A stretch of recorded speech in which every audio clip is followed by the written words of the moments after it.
सुब्रह्मण्यभुजङ्ग सदा बालरूपापि वीणाद्रिहन्त्रि महाग्रन्थिवक्त्रापि पञ्चस्य मान्या गिरीन्द्रादिविद्या गणेशाभितामे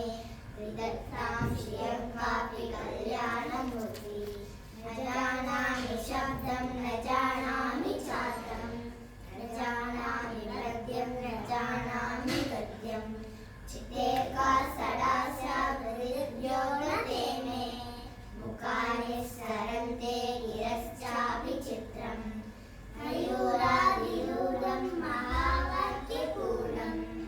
मनोहारिदेहं महच्चित्तकेहं महीदेवदेवं महावेदभावं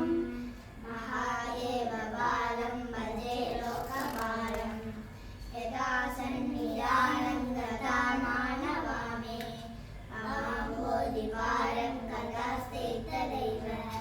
इति व्यञ्जयन् सिन्धुतीरे आस्ते प्रमीले पवित्रं पराशक्तिपुत्रं यदास्ते सरङ्गालयं यान्ति तुङ्गाः सदैवापदस्सन्निधौ सेवतामे इति भूर्विभन्ते नमां दर्शयन्तं सदा भावये सरोजे कुहन्तम् निवासे नरायेति रूढाः तथा पर्वते राजते तेति रूढाः